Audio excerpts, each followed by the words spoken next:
Scott Walker is the governor of Wisconsin, who is now the leading GOP candidate for the presidential nomination for 2016. Governor Walker, thanks for joining me today.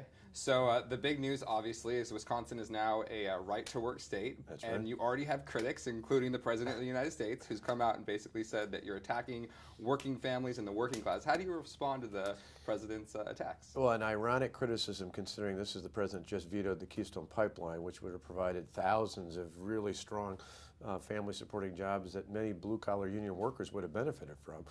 So actions speak louder than words. What we did was provide the freedom to work.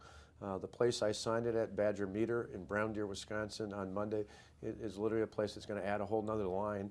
They're not looking to cut wages. They're actually looking for it easier to work with their employee base, and it's going to help create more work, just like it has in Michigan or in Indiana and other states that have had it, particularly of late. Sure. So, people might argue that you're enemy number one for unions. That plays really well to a Republican base in a presidential election, no doubt. Both social conservatives, economic conservatives, the whole base. How do you think that plays to kind of independent voters, millennials, and crossover Democrats? Ironically, and this isn't just theory, this is tested 3 times now in a battleground state, a state that hasn't gone Republican for president since I was in high school in 1984.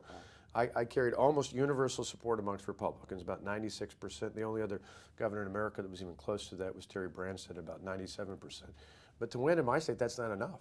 I had to carry independents by more than 11 points, and I believe the same reason that the base of full spectrum of Republicans came up for me is similar to what everyday independent voters did. And as they want leadership, they want somebody to stand up who says, I'm going to fight for you and I'm going to win for you every single day.